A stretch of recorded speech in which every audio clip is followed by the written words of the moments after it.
Mr. President, we're finally here on the floor, and I want to thank my colleague, Senator Shaheen, for her comments and also working with me over the last few years to get to this point where we can be talking about something that brings us together, I hope, as a Senate, which is this effort to ensure that we have an energy plan for America that can help bring back jobs, help fix our trade deficit, and help spark an American manufacturing renaissance, and that's the Energy Savings and Industrial Competitiveness Act. It's about energy efficiency. It's about using what we have more efficiently, and I think it makes a lot of sense for us to move forward. As Senator Shaheen said, it's a first step, but it's an important step. I also want to thank the chair and ranking member of the Senate Energy and Natural Resources Committee, Senator Wyden, who spoke earlier, Senator Murkowski, who's here with us on the floor and spoke earlier, for all the support they've given us in this effort over the last few years to get it through the committee hearing process, the markup process, and to add some important elements to the legislation. We'll see more as the amendment process proceeds. I also want to thank Leader Reid for helping us bring this bipartisan legislation to the floor today, and I want to thank Senator McConnell, who's been very supportive of us moving this process forward. This is, as has been said on the floor this afternoon, really the first substantive energy legislation we've seen on the Senate floor in a while, maybe 6 years. And it requires help from both sides of the aisle to get to that point. It is bipartisan. It's also supported, by the way, on both sides of the Capitol. So you have people in the House, including some House members I spoke to earlier today, who are very interested in what we're doing over here on this legislation because they have companion legislation, not identical, but similar legislation in the House that they're working on a bipartisan basis. So this is one that I think has a good shot of getting through the Senate significantly. I think it also has a good shot of getting through the House and going to the President for signature and then helping to move America forward with a more sensible energy policy. We're going to see a lot of amendments on the floor, and I think a number of these amendments will be bipartisan and will help improve the bill. In fact, I'm looking at a list here of about a dozen bipartisan amendments. These are amendments, some of which we talked about in committee, some of which have come since the process. And I think, again, a lot of them involve some very thoughtful work done by our colleagues, and I'm looking forward to having a debate on some of those. I actually have a list of 41 energy efficiency-related relevant amendments here. So this is an opportunity for us to have a broader debate on energy, but also to improve the energy efficiency legislation before us. Those of us on this aisle talk a lot about the need for an all-the-above energy policy, and I certainly believe in it. I think we need to do everything we can to make ourselves more energy independent so that we're not dependent on dangerous and volatile parts of the world, including the Mideast. We've certainly seen that here in the last couple of weeks, where what's happening in Syria or what's happening in Egypt affects what goes on here in this country in terms of our energy costs and certainly our economy. So this need for energy efficiency should lead us to want to be sure that we're including this legislation in the mix. We need a policy that harnesses more of our domestic resources, and I believe in that. I think we ought to be producing more energy in the ground here in America. I'm for producing more, but I'm also for being sure we don't miss the other part of the equation, which is using less. So I believe producing more and using less is a good policy. I think this is the part of the using less part that maybe we don't talk about as much on this side of the aisle that's also very important. I think it's important in part because it creates jobs. It's a bill that's supported, by the way, by over 260 businesses, business association advocacy groups, from the National Association of Manufacturers and the Chamber of Commerce to the Sierra Club and the Alliance to Save Energy. The Christian Coalition is supporting it. And I've got a list here of these 260 trade associations, business organizations. And, Mr. President, I'd like to ask unanimous consent to include this in the record at this time because there's too many names to go through on the floor, but it's a very impressive list. Without objection. I think the legislation got through the Senate Energy Committee with a vote of 19-3, partly because of this support, because members realize this is going to help them and their constituents. Simply put, I think this legislation that the senior senator from New Hampshire and I have worked on and proposed makes good environmental sense. I think it makes good energy sense, and I think it makes good economic sense, too. I've spent time visiting with businesses throughout my state of Ohio and on this bill and on this whole issue of energy, and they all tell me the same thing, which is pretty obvious. That is, energy is an important component of their business. It's a part of the cost of doing business, and energy efficiency makes them more able to compete in the global economy. We do live in a global economy, and every day businesses in my state go up against businesses not just in other states but in other countries. And we're not going to be able to compete on everything. We don't want to compete on wages with developing countries, for instance. We want to have good wages in this country and good benefits. We can compete on the quality of the goods we produce. We want to keep that quality high. But we got to be sure that we are giving these businesses the ability to compete by helping to keep their energy costs low. Again, producing more, using less. And what this legislation does that's very significant is it helps the private sector develop the energy efficiency techniques, technologies of the future.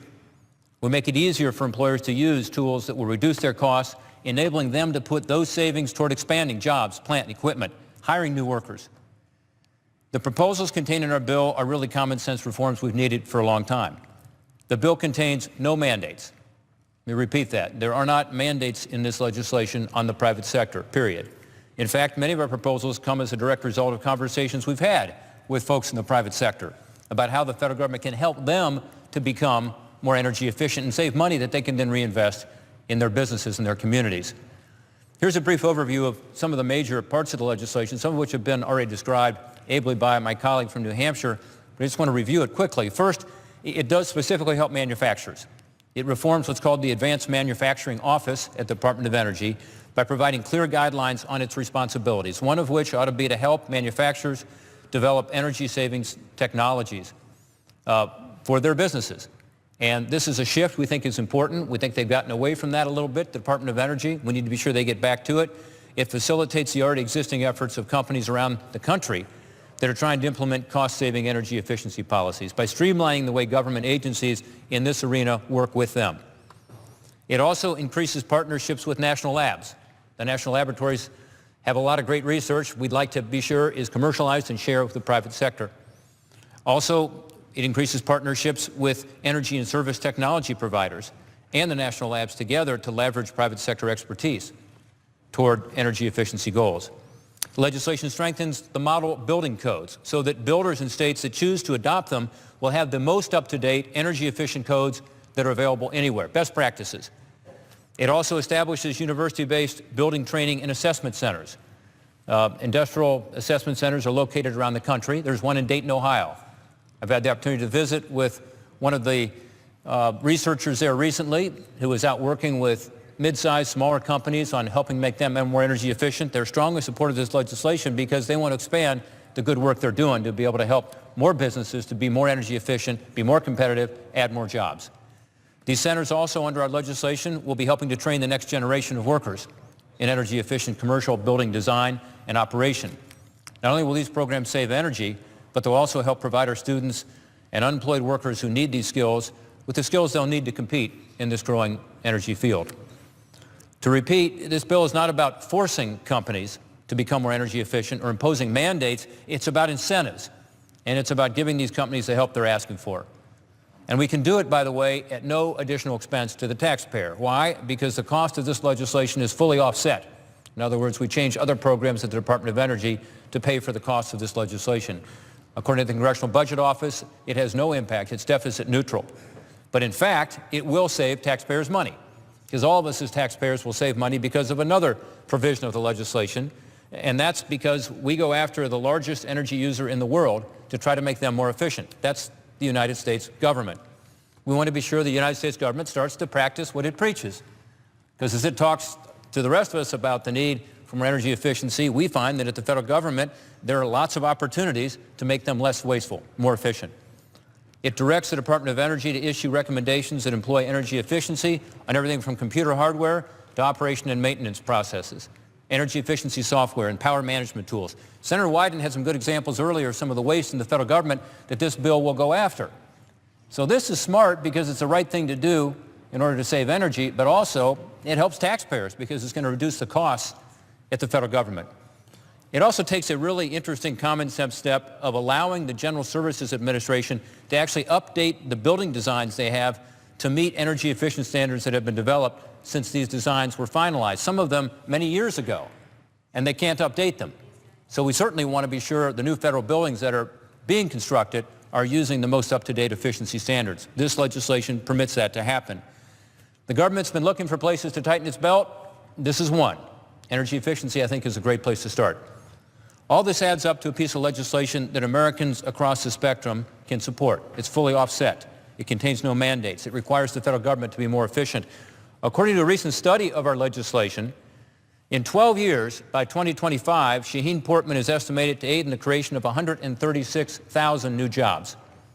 The report says it's going to save consumers $13.7 billion a year in reduced energy costs by 2030. A vote on this legislation is a critical step toward achieving this goal of a true all-of-the-above energy strategy. It produces more energy at home, yes, but also uses less energy and uses it more efficiently. I urge my colleagues on both sides of the aisle to come down to the floor, offer their amendments, let's have a good debate and discussion, and let's support this underlying bill. Let's be sure that it leaves the Senate with a strong vote and with a rigorous debate to ensure that it can pass the House of Representatives, where, as I said earlier, there's a lot of interest, and that it can go to the President for his signature to take this important step toward making our country more competitive, more energy efficient, less dependent on foreign oil, and again, creating more jobs in the process while improving the environment. It's a win-win-win. I think there's at least 3 wins there. Thank you very much again to my colleague from New Hampshire and the chair and ranking members of the Energy Committee. We now look forward to entertaining some amendments, and we look forward to being here on the floor talking about a way to move our country forward in a way I think that provides a model for moving the Senate forward on other bipartisan measures. With that, Mr. President, I yield back my time.